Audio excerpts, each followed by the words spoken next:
Essa noite nós vamos falar sobre o purgatório, certo? Com o nosso querido convidado Iago Nicolas. E eu acho que vai ser talvez ele traga alguma abordagem tomista, não sei. Mas é isso. Então, esse é o tema da noite. Espero que tenhamos uma boa live.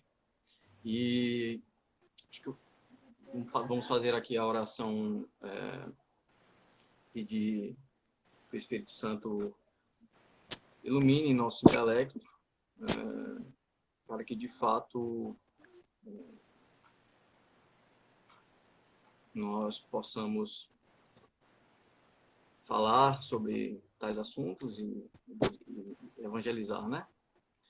Então vamos lá. Em nome do Pai, do Filho e do Espírito Santo. Amém. Vinde, Espírito Santo, enchei os corações dos vossos fiéis e acendei neles o fogo de vosso amor. Enviai, Senhor, o vosso Espírito, e tudo será criado, e renovareis a face da terra. Oremos. Ó Deus, que instruísse os corações dos vossos fiéis, na luz do Espírito Santo, fazer que apreciemos retamente todas as coisas, segundo o mesmo Espírito, e gozemos sempre de suas consolações. Por Cristo, Senhor nosso. Amém. Em nome do Pai, do Filho e do Espírito Santo. Amém. Amém. Então é isso, Iago. Você vai falar do purgatório hoje. Então, Isso. não sei qual é seu plano de partida, mas já podemos começar. Certo. Então, primeiro, o meu áudio tá bom? Dá para escutar bem direitinho? Preciso falar mais alto?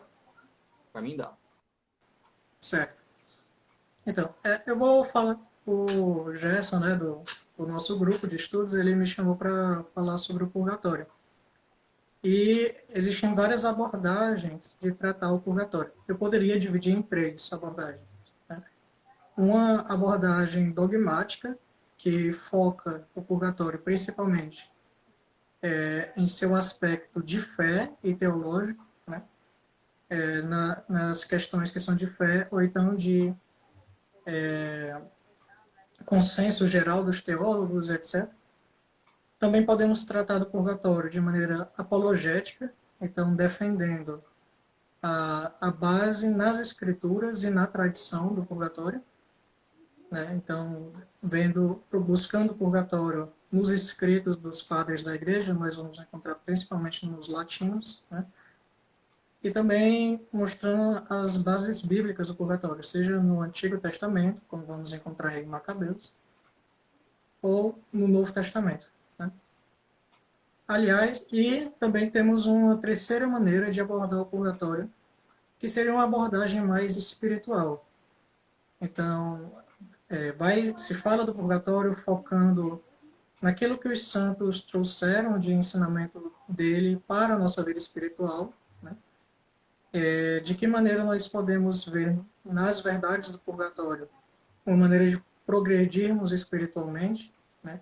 Reflexões sobre as consequências do pecado, ou reflexões sobre o amor a Deus, mesmo no sofrimento, etc. Então, existe essa abordagem do purgatório, que também é bastante acrescentada pelas revelações privadas dos santos, né? Então, de Santa Brígida e etc. Né? Então, nós temos essas três maneiras de abordar o purgatório, ou as três ao mesmo tempo. E eu decidi, né, para abordar o purgatório, tratar da primeira, que é focando no que temos do purgatório, que é de fé e teológico. Né? Por quê? Porque as duas outras abordagens, na verdade, assim, de início é porque é a maneira que eu mais gosto, né? Abordar o purgatório só nos seus aspectos mais formais e teológicos é o método que eu mais gosto e que eu mais estudei, né? Mas também porque o purgatório nós vamos encontrar muitos escritos, né, sendo publicados e divulgados sobre ele, né? No seu aspecto espiritual, e aqui eu posso falar do escrito do padre Faber, que é sobre o purgatório, que tem na editora Eclésia.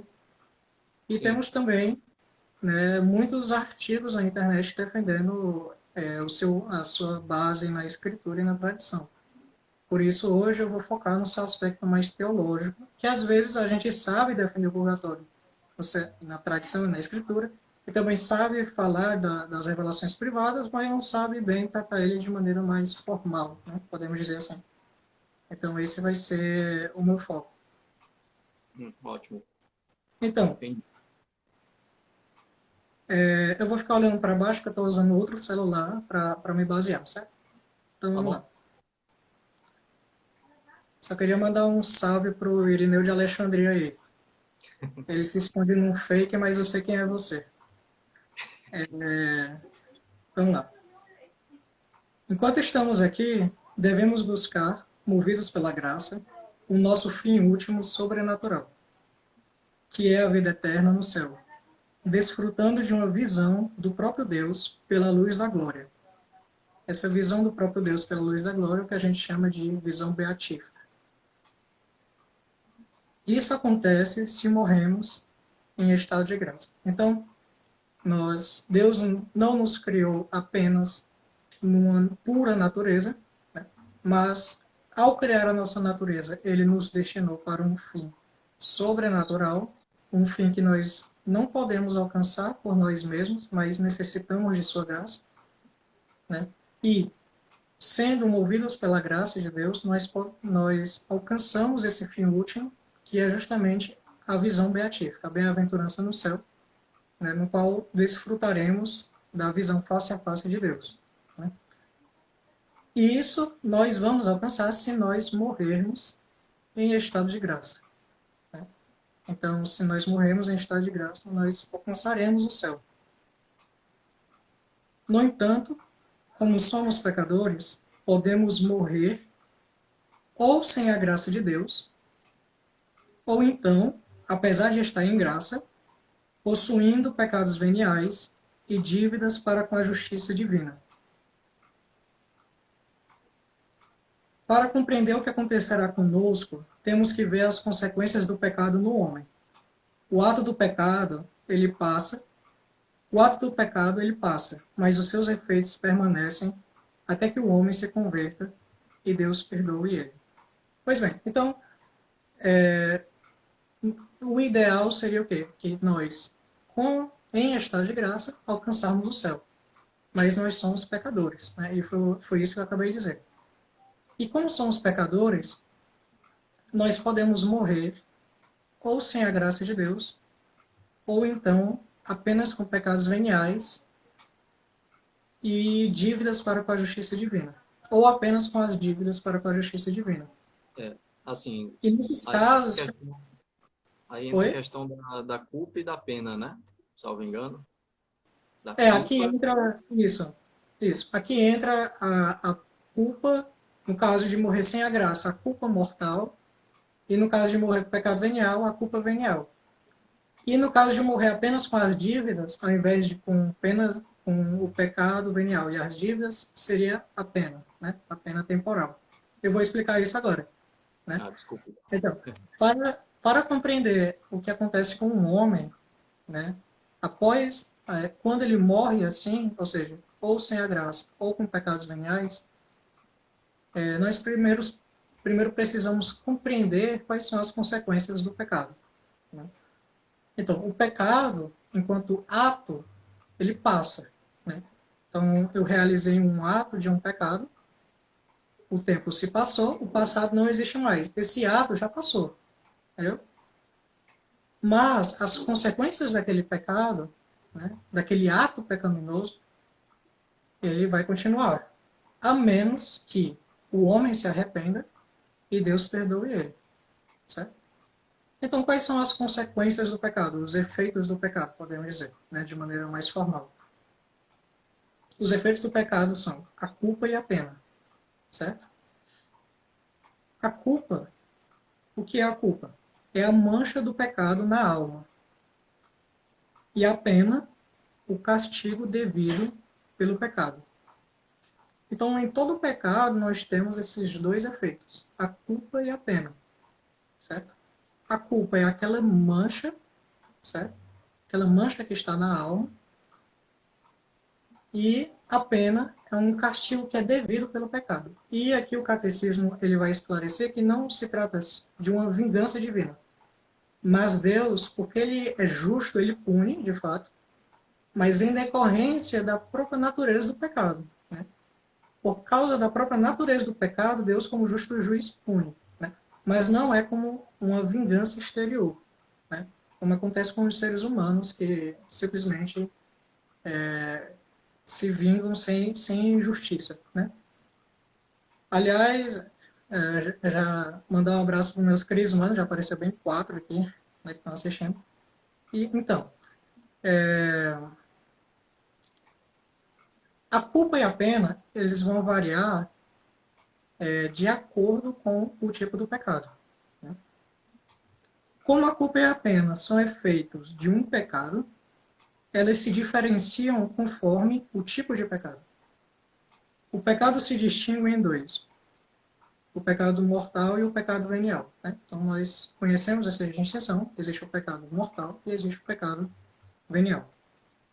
Logo, há, para cada tipo de pecado, uma culpa e uma pena correspondente. Então, se a culpa e a pena são efeitos do pecado, e existem dois tipos de pecado, logo, para cada pecado, mortal ou venial, existem culpas e penas correspondentes.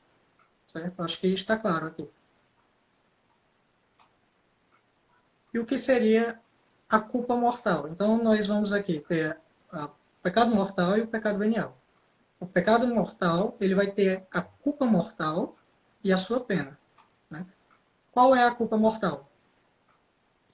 A culpa mortal é a privação da luz divina na alma. Que luz divina é essa? Ora, quando nós cometemos um pecado mortal, o que é que acontece conosco?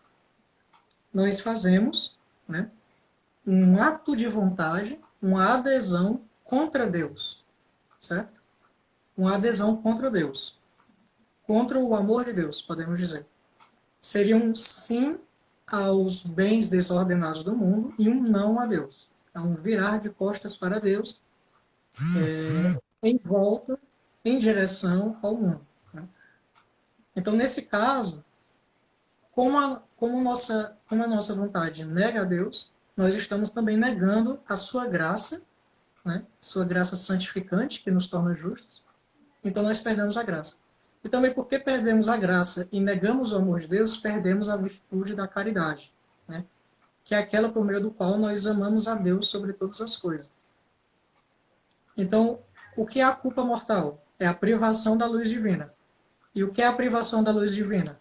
É a ausência da virtude da caridade, da graça santificante e a falta da participação na vida divina, que a graça nos proporciona. Né? A graça nos faz participantes da vida divina. Então, essa é a culpa mortal. E aí, por isso, nós vemos a gravidade do pecado mortal e o porquê que ele recebe esse nome. Né? Porque se nós perdemos a luz da participação da vida divina, nossa alma não tem mais vida, ela está morta. Então, Sim, inclusive, quando você perde a caridade, no caso, né, você pode até achar, devido à nossa natureza decaída, você pode até se confundir, achar que você ama a Deus, porém você não tem a virtude da caridade propriamente dita, entendeu? Se não houver claro arrependimento. Ou seja, no pecado, quando você está em pecado mortal, você pode até rezar, dizer da boca para fora que ama a Deus, né? Mas você está sem a virtude da caridade, correto? porque assim, se como é que um ato meu ele se torna um ato sobrenatural, meritório? Ele é um ato meritório quando eu amo a Deus neste ato, de maneira sobrenatural, certo? Só que se eu estou em pecado mortal e não me arrependo dele, certo? Significa que eu não estou agindo de maneira, não estou me arrependendo pelos motivos certos, entende? Então, eu estou arrependido desse pecado, de outros pecados, mas não desse. Significa que eu não estou me arrependendo pelos motivos certos. Então, não significa que não é um arrependimento verdadeiro. E porque não é um arrependimento verdadeiro, você não ama a Deus sobre todas as coisas. Né? Porque você negou a Ele e deu um sim às criaturas. Você não ama a Deus sobrenaturalmente sobre todas as coisas. Porque você precisa podemos dizer, do motor da virtude da caridade. Né? Então, essa é a culpa mortal. Uma outra pessoa está falando comigo agora. Então, essa é a culpa mortal. Qual é a pena mortal? A pena mortal é a pena que a gente chama de eterna. Né? Ou seja, se nós morremos com a culpa mortal, nós recebemos uma pena que é eterna, que é a condenação no inferno. Né? A condenação no inferno ela acontece justamente por quê? Porque ela é eterna. Porque nossa ofensa é tanto maior quanto maior a dignidade da pessoa. Né? Então, se a dignidade de Deus é infinita, o nosso pecado também é infinito. Né? O nosso pecado ele tem consequências eternas. Né? Então, esta é a culpa e a pena mortal. E algo que eu devo fazer se eu estou em culpa mortal? Você deve se arrepender, ter o propósito de não voltar a pecar, né? De evitar as ocasiões, de emendar este pecado e se confessar. Por meio da confissão, você perde a culpa mortal e a sua pena eterna, ela se transforma em uma pena temporal. Ou seja, você vai pagar ela durante a sua vida, né? E é agora que eu vou tratar justamente dessa pena temporal, do que ela é, né? Então, o pecado... Então, aqui tratamos da culpa mortal e da pena eterna. Agora vamos do pecado venial. E aí, de cara, já tratamos da pena temporal.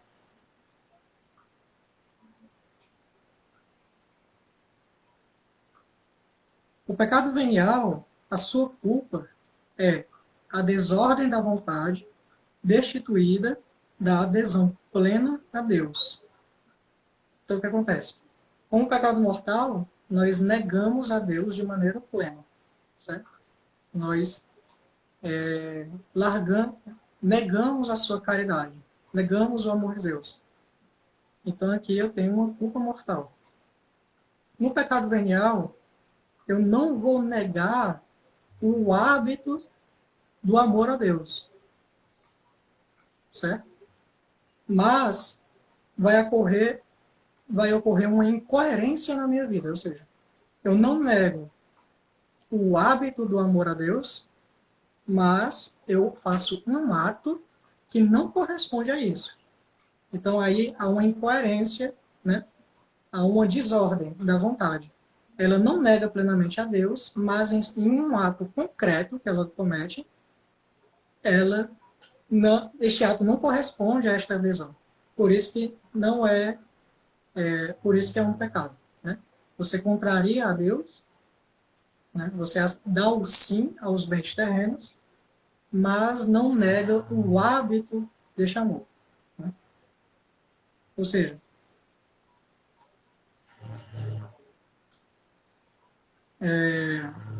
segundo São Tomás, os pecados veniais não contradizem o hábito da virtude da caridade, mas o ato de amor. Né? Não contradiz o hábito, a virtude, mas contradiz, né, o ato.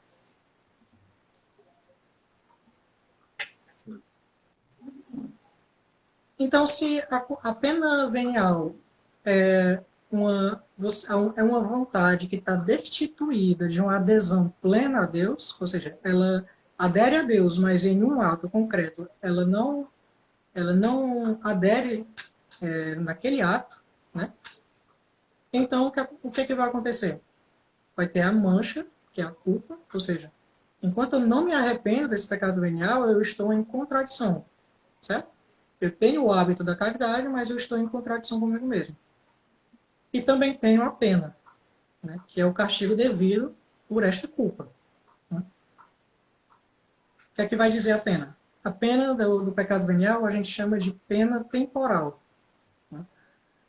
O catecismo da Igreja Católica ele vai dizer, né, todo pecado, mesmo venial, traz consigo...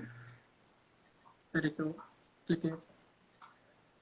Todo pecado, mesmo venial, traz consigo um apego desordenado às criaturas, o qual precisa de ser purificado, quer nesta vida, quer depois da morte, no estado que se chama purgatório. Esta purificação liberta do que se chama pena temporal do pecado. Então, é essa pena temporal que eu, na minha vida, né, através de atos de caridade, por amor a Deus, pelas indulgências que a igreja dá, pela assistência à missa, pela assistência a assistir à missa, né? É uma maneira diferente de dizer. Assistência à missa, pela comunhão, né? Então, tudo isso são maneiras de eu diminuir, satisfazer esta pena do pecado que eu tenho. Penitências também. Oi? Penitências também, né? Isso, as penitências, isso. Então, essa pena temporal, se eu tiver um arrependimento tal do meu pecado, ela pode ser totalmente satisfeita, que foi o que aconteceu com São Dimas, que é o bom ladrão, né? Ele teve uma contrição tal dos seus pecados, uma contrição tão perfeita, que todos os seus pecados veniais e mortais foram apagados, e inclusive as penas temporais dos seus pecados também foram satisfeitas. Por isso que ele não foi para o purgatório, né? Ele foi diretamente, no caso, para o limbo dos patriarcas, né? E depois da ascensão foi para o céu. Né? Então, no primeiro caso, no pecado mortal, com a pena eterna, nós iremos para o inferno, se nós morrermos assim. Né? Ou então morrer sem um arrependimento perfeito. Né? Porque pode ser que você tenha um arrependimento perfeito e morra, então você é salvo. Mas claro que nesse arrependimento você tem que ter a intenção de se confessar o quanto antes. No segundo caso, você não morre com uma pena eterna, você morre com uma pena temporal. Só que por causa da nossa fraqueza, nem sempre a gente consegue, na verdade, na maioria das vezes, nós não conseguimos pagar as penas temporais totalmente. E aí fica a questão. Se eu não pago aqui na Terra todas as penas, e no céu já não há mais nada a pagar, por quê? Porque a própria Sagrada Escritura diz que serão os puros que verão a Deus, né? E que só os que não possuem nenhuma mancha do pecado, nada de dívida para com Deus, os justos estarão lá.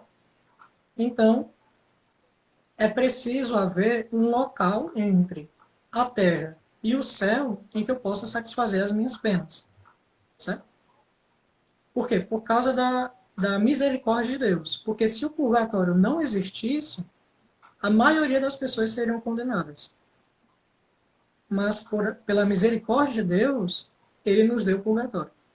E agora você está dizendo que o purgatório se prova racionalmente? Não, não estou dizendo isso. Mas eu estou dizendo que na revelação Deus nos deu o purgatório. E nós podemos compreender as razões. Né? Ele nos deu o purgatório para poder satisfazermos as penas dos nossos pecados, que não conseguimos satisfazer aqui na Terra, e no céu eu não posso fazer lá, porque no céu só entra quem não possui qualquer dívida para com Deus. Né? E aqui eu encerro o bloco do pecado e a explicação da pena temporal. Certo? O resto agora é só a explicação do que é o purgatório propriamente. Se quiser fazer algum comentário, pergunta, tanto faz. Ou então eu continuo. Eu acho que tá muito bem explicado. Qualquer coisa eu Certo. adiciono alguma coisa no passar do tempo aqui. Certo. Então, teremos, se morrermos em pecado mortal, inferno; se morrermos sem culpa mortal, iremos para o purgatório. Certo? E algo é possível ir direto para o céu? Sim, se você morre sem as penas do pecado. Certo? Se você morre sem as penas do pecado, você vai direto para o céu. Mas a maioria dos casos, né, iremos para o purgatório. O que é o purgatório? O lugar e estado onde se sofrem temporalmente, não é eternamente, né, é temporalmente, ou seja, se eu vou para o purgatório, eu não fico preso lá, né, mas a única saída é o céu. Eu nem volto para a Terra, né, nem volto para a Terra e nem vou para o inferno. De lá, se eu vou para o purgatório, a minha saída é o céu. O lugar e estado onde se sofrem temporalmente castigos expiatórios. As almas dos justos que no instante da morte estão gravadas por pecados veniais ou por penas temporais devidas pelo pecado, vão ao purgatório. Então, esse é o purgatório. Né? A Nirvana tá falando que os protestantes aqui, ela comentou, né? Os protestantes afirmam que dizer que o purgatório existe é como dizer que o sacrifício de Jesus não foi suficiente para nos purificar. De fato, eles falam É, isso. Né? eles não conseguem distinguir a diferença entre suficiente e eficaz. Vou dar um exemplo. Cristo, ele morre por todos os homens, certo? E essa morte, ela é suficiente para salvar todos os homens e fazer com que todos vão direto para o céu. Porque como o sacrifício de Cristo é eterno, certo? E infinito, porque infinito é a sua natureza divina, então, com o seu sacrifício, ele pode salvar todo mundo, certo? É suficiente. É suficiente. E aí, por isso que no Adora-te Devota, em São Tomás de Aquino, ele vai dizer, né? O pio pelicano que com uma só gota pode salvar todo o mundo. No entanto, a salvação de Cristo, né, apesar de ser suficiente para todos, ela vai ser eficaz, ou seja, vai salvar mesmo aqueles que vão buscar as graças e os méritos da salvação. Né? Então, dizer uma coisa dessa seria dizer que não importa o que eu faça, eu vou para o céu. Né? Por que as pessoas vão para o inferno se Cristo morreu por todos? Sim. Né? Por quê? Porque é suficiente para salvar todos, mas não é eficaz em todos, é eficaz em muitos. Né? É eficaz em muitos, porque nem todos bebem desse sangue. Né?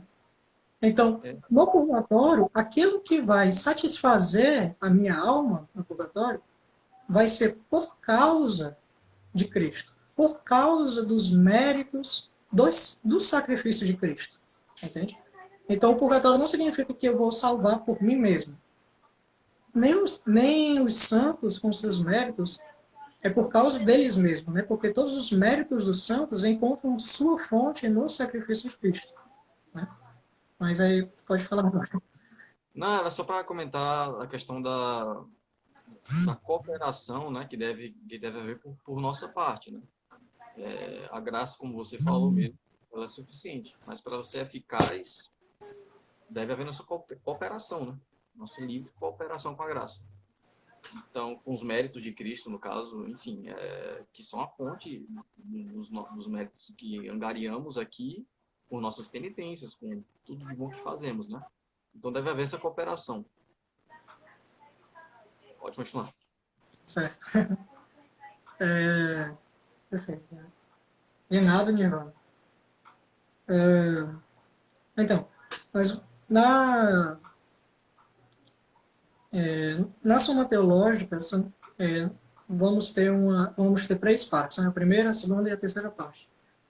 No entanto, vamos encontrar uma quinta, quarta parte, podemos dizer assim, que a gente chama de apêndice. Né? Esse apêndice são partes da Suma Teológica que São Tomás não pôde escrever, ele morreu antes de terminar. Né? Então, o que aconteceu? Os alunos de São Tomás de Aquino, eles reuniram escritos de aulas que ele dava sobre aqueles assuntos e reuniu como se for para formar o complemento da Suma Teológica, né? Que pode ser chamado de apêndice ou complemento. E lá vai ter uma questão sobre o purgatório. Né? E lá vai ficar o questionamento.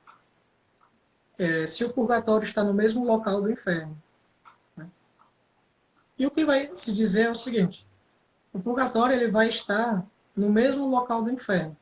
Por quê? Porque o inferno aqui se entende num sentido lato. Né? Podemos entender inferno num sentido estrito e num sentido lato. Um sentido lato é todo local que não possui a visão beatífica. certo? Qualquer local que não possui a visão beatífica é um inferno. Por quê? Porque está nas regiões inferiores, né? Ínferos. Ínferos, no caso do credo, que vai estar no ablativo latino, né? Ínferos. Mas, então, o purgatório, podemos dizer que sim, que ele está no mesmo local do inferno, porque não está na visão beatífica, mas estritamente não é o mesmo inferno, né, dos condenados. Então, vai ser o purgatório está nas regiões inferiores, não tem a visão beatífica, e o fogo seria o mesmo, né, do inferno. Por quê? Porque é materialmente o mesmo, né?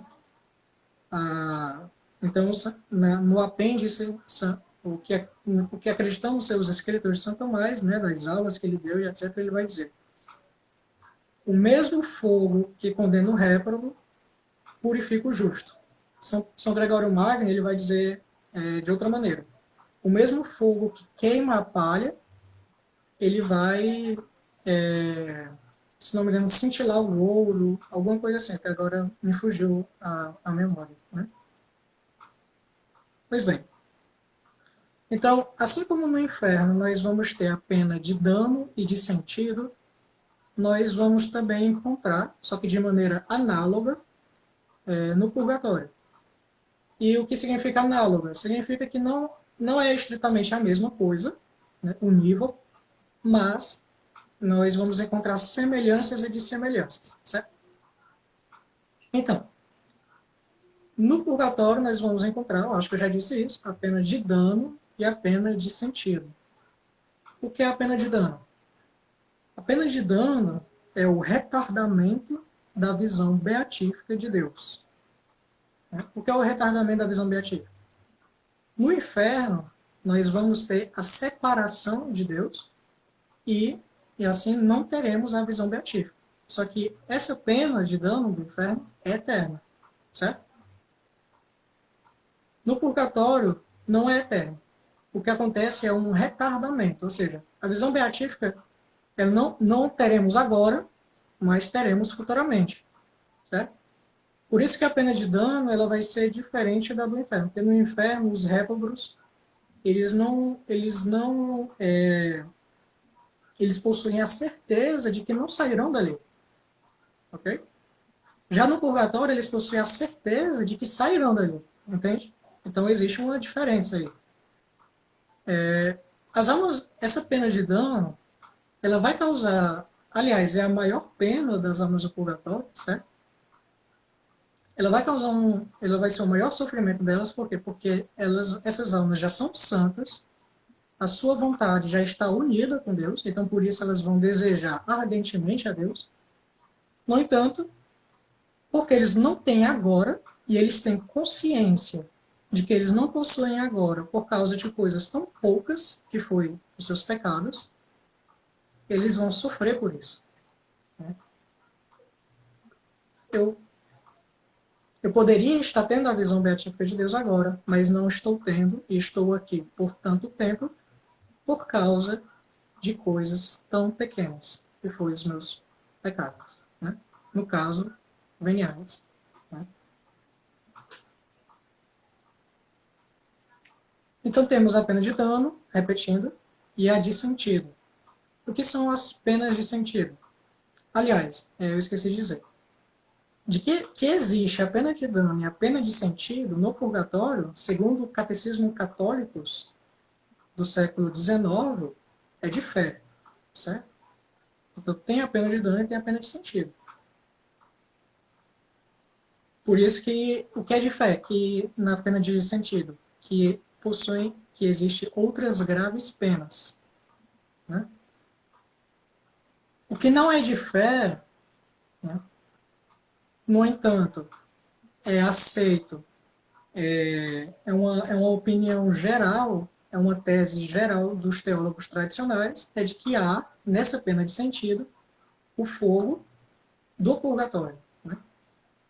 Então, repetindo, existe a pena de sentido, que são outras graves penas, além da pena de dano, isso é de fé, certo? Não é de fé que existe o fogo do purgatório, que queima as almas, mas é uma tese aceita, de maneira geral, pelos teólogos tradicionais.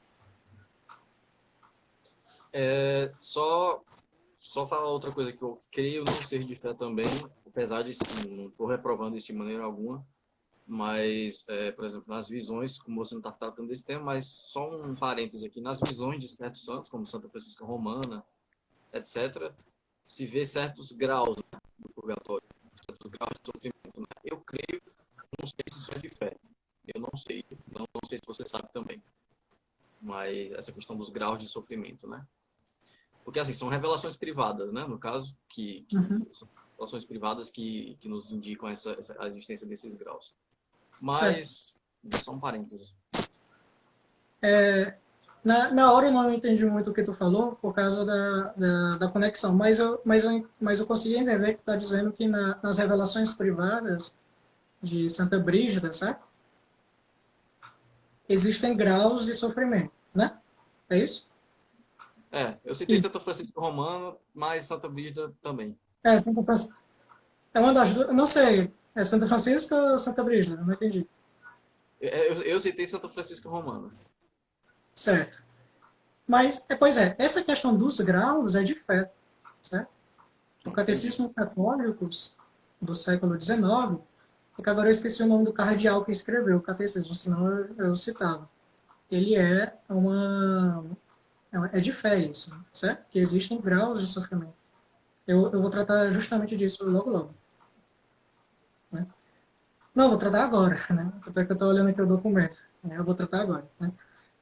A duração, presta atenção, a duração e a dureza, ou seja, a dureza maior ou menor das penas do purgatório é diferente para cada um. Isso é de fé.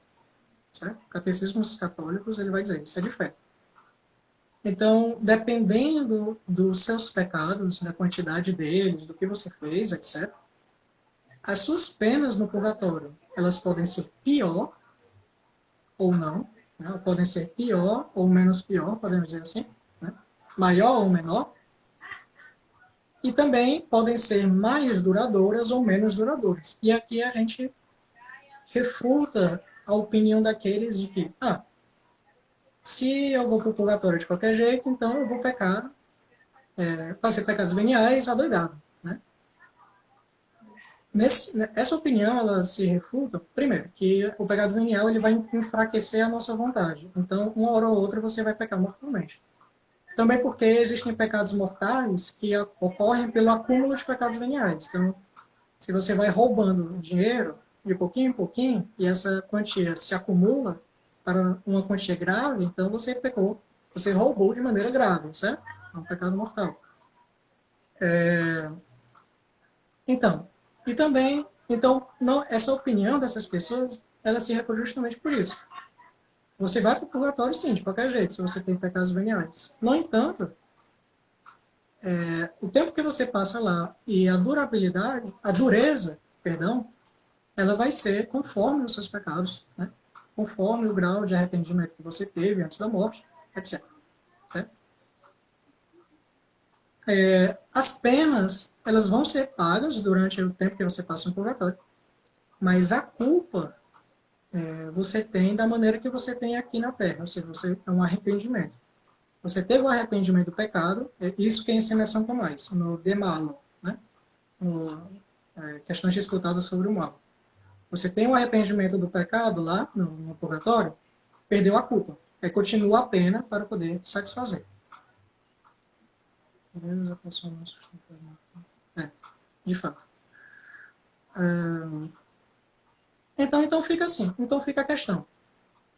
Então as almas do purgatório elas podem passar muito ou menos, maior ou menor tempo, maior ou menor dureza. Aí fica a questão, nós podemos ajudá-las? A resposta é sim. Na verdade, Santo Afonso vai dizer que devemos, né? Mas já eu cheguei aí. Podemos ajudá-las? Sim. Olha o que vai dizer o Catecismo da Igreja Católica no parágrafo, no ciso 1475. Na comunhão dos santos, existe, portanto, entre os fiéis, os que já estão na pátria celeste, os que foram admitidos à expiação do purgatório e os que vivem ainda peregrinos na terra. Um constante laço de amor e uma abundante permuta de todos os bens. Ou seja, existe um laço de amor entre os santos do céu, as almas do purgatório e os vivos na terra. Né? Nesta admirável permuta, a santidade de um aproveita aos demais, muito para além do dano que o pecado de um tenha podido causar aos outros. O que é isso aqui? Comunhão dos santos, certo?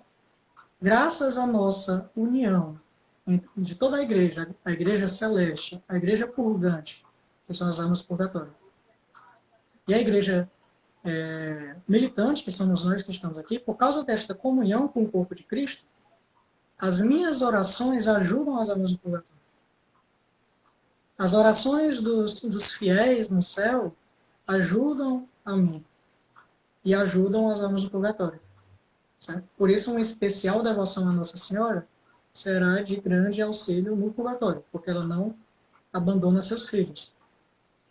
E há quem diga, e aqui vai divergir os teólogos, né, que as almas do purgatório podem também rezar por nós, né? Especialmente por aquelas que rezam por elas. Né? No caso, Santo Afonso defende isso. Eu ia falar dessa questão disputada aí, que Santo Tomás parece que diz que não, né? E Santo Afonso ele diz que sim, né? Então é uma questão disputada, digamos assim. Mas só existe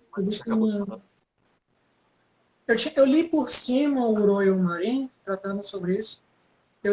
Eu acho que ele tende a negar, mas eu não lembro direito o que ele responde. Né? Mas Santo Afonso ele vai dizer que sim. Ele vai dizer diversos autores, né? Uns que vão negar, outros que vão afirmar. As penas que eles sofrem podem se tornar mais breves e mais leves, então, pelos sufrágios realizados pelas suas almas. Né? Então, vejam, não é só diminuir o tempo, é também aliviar as penas deles. Certo? Eles podem se tornar mais breves ou mais leves pelos nossos sufrágios. E isso é de fé, certo? É de fé. Segundo o catecismo dos católicos. Eu estou falando assim porque é em latim o título, viu?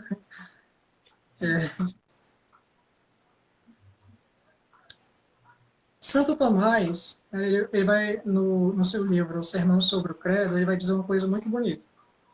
Ele vai dizer assim como Cristo, ele desceu da terra, né, com a sua morte, e foi ao limbo dos patriarcas, por amor aos seus amigos, certo? Também nós devemos descer ao purgatório por amor aos nossos irmãos que estão lá. Ele vai dizer, se alguém quisesse socorrer um ente querido que estivesse na prisão, se alguém não quisesse socorrer um ente querido que estivesse na prisão, como isso nos pareceria cruel? No entanto, seria muito mais cruel aquele que não viesse em socorro do amigo que está no purgatório, pois não há comparação entre as penas deste mundo e aquelas do purgatório. Lê-se a esse respeito: tende piedade de mim, tende piedade de mim, pelo menos vós, ó meus amigos, porque a mão de Deus me socorre. Aqui ele cita João, capítulo 19. Né? E a outra que ele cita é santo e salutar, perdão, cita Jó, certo? Porque está sem acento. Cita Jó, capítulo 19. E aqui ele cita Macabeus, segundo Macabeus. É santo e salutar o pensamento de orar pelos defuntos, para que sejam livres dos seus pecados. Né? Então, São Tomás ele vai fazer uma boa comparação. Né? Assim como Cristo ele desce ao limbo dos patriarcas para socorrê-los, né? Porque são seus amigos. Por que são seus amigos? Porque os que estavam lá no limbo dos patriarcas possuíam a graça santificante. E por isso são amigos de Deus, certo? Então ele foi socorrer os seus amigos. Assim também nós, né, devemos socorrer os nossos irmãos em Cristo que estão no purgatório, principalmente os nossos parentes, né, que estão lá. Santo Afonso vai dizer, né, sobre a obrigação de socorrer as almas do purgatório. Disse que é justo, ou seja, no parágrafo anterior ele disse que é justo rezar por elas, né?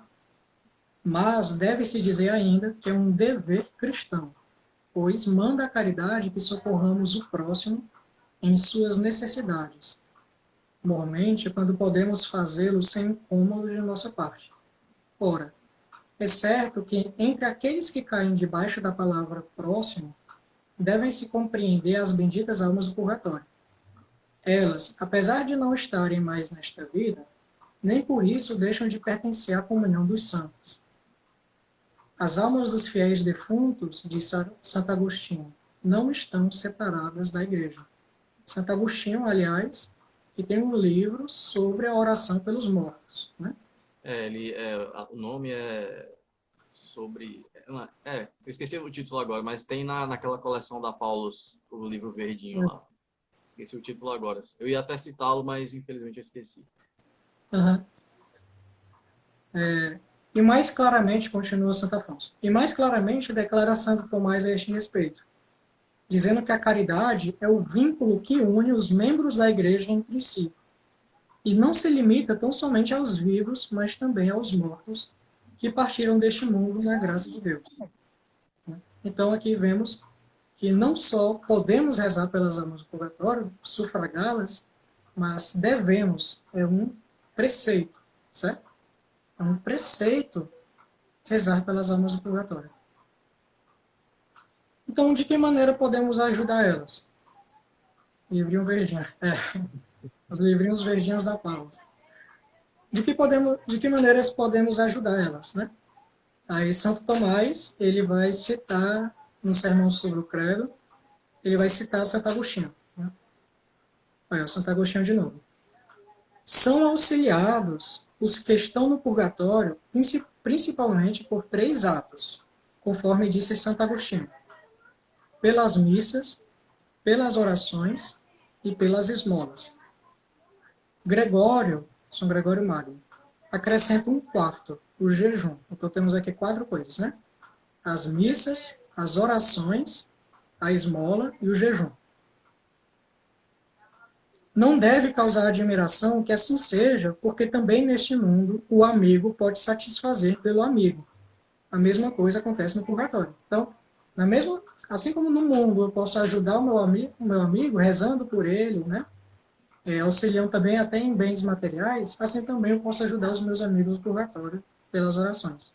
Sim. A Nirvana citou aqui o nome do livro, muito obrigado. Ela falou que é a verdadeira religião, o título do livro, né? A verdadeira religião e o devido cuidado com os mortos. É o livro da patrística de Santo Agostinho. Obrigado, Isso. Nirvana. Então temos aqui as orações, né? Então devemos rezar por elas, assim como pede Santo Agostinho. As missas, né? Então daí que vem as intenções da missa para os fiéis defuntos, né? Você ajudar os seus familiares pedindo intercessão por eles, né? E os padres sempre rezam as missas e pedem na intenção dos fiéis defuntos. As esmolas, os jejuns, né? E aí podemos dizer também as penitências. E eu acrescento 2 coisas, né? As indulgências, que é o quê? Que é a aplicação da igreja dos méritos dos santos nas almas do purgatório, que isso vem da antiga igreja, né? Da antiga igreja não, da igreja primitiva. Por quê? Porque quando um mártir ele ia se sacrificar, uma pessoa que estava com uma penitência da confissão, certo? Porque as penitências da confissão antigamente eram muito, muito severas, certo? Em comparação com hoje. Então, uma pessoa ia ser mártir e alguém que estava com uma dívida perante Deus com o sacramento da confissão, ele pedia para o mártir escrever uma carta de paz, certo? E o que é essa carta de paz? É uma carta de paz que o mártir ele declarava para a igreja que ele aplicava os méritos do seu martírio para a alma da pessoa que está em dívida com a sua penitência da confissão, certo? Então vemos aqui a aplicação dos méritos dos santos, dos méritos dos mártires, em favor das penas dos pecados de um fiel vivo, certo? Isso na igreja primitiva. E hoje a igreja faz a mesma coisa. Ela aplica os méritos da Santíssima Virgem e dos demais santos nas pessoas atuais. Iago, deixa eu só dizer, faltam menos de 4 minutos para terminar. Você gostaria de abrir uma nova live? Não, na verdade, eu estava sempre de olho na hora e eu praticamente terminei, né? Só falta citar uma coisa aqui, que são os pensamentos consoladores de São Francisco de Sales e vai dar tempo, né? Então, devemos ajudar os nossos amigos e é assim que nós iremos ajudar. E para encerrar, eu irei citar aqui os pensamentos consoladores de São Francisco de Sales sobre o purgatório. Primeiro, as almas que ali vivem numa contínua união com Deus. Segundo, estão perfeitamente conformadas com a vontade de Deus. Só querem o que Deus quer. Se lhe fosse aberto o paraíso, prefeririam precipitar-se no inferno a apresentar-se manchadas diante de Deus. Terceiro, purificam-se voluntariamente, amorosamente, porque assim o quer Deus. Né? Então, não pensem que o purgatório, eu estou lá, mas a pessoa não quer, assim, está negando aquilo. Né? Não, mas ela aceita aquilo, né? com santidade. Né? Quarto, permanecer da forma que agradar a Deus e por todo o tempo que for da vontade dele. São invencíveis na prova e não podem ter um movimento sequer de impaciência, nem qualquer imperfeição. Não tem paciência. Amam mais a Deus do que a si próprios, com amor simples, puro e desinteressado. São consoladas pelos anjos. E nós podemos citar aqui a Virgem Maria. Né? Estão certas de sua salvação como uma esperança inigualável. As suas armaduras são mitigadas por uma paz profunda. Se é infernal a dor que sofrem, a caridade derrama-lhes no coração inefável ternura. A caridade que é mais forte que a morte e mais poderosa que o inferno. E por último, o purgatório é um feliz estado, mais desejável que temível, porque as chamas que lá existem são chamas de amor. Então, aqui eu encerro, e se tu pode fazer a oração final.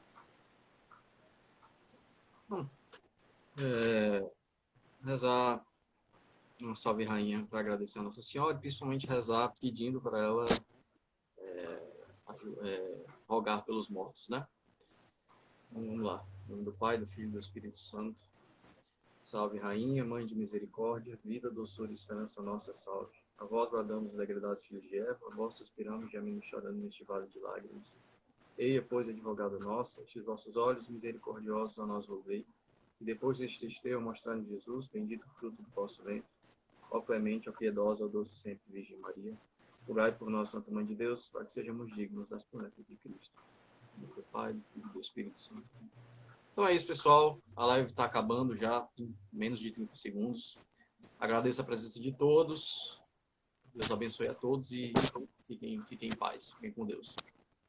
Até mais.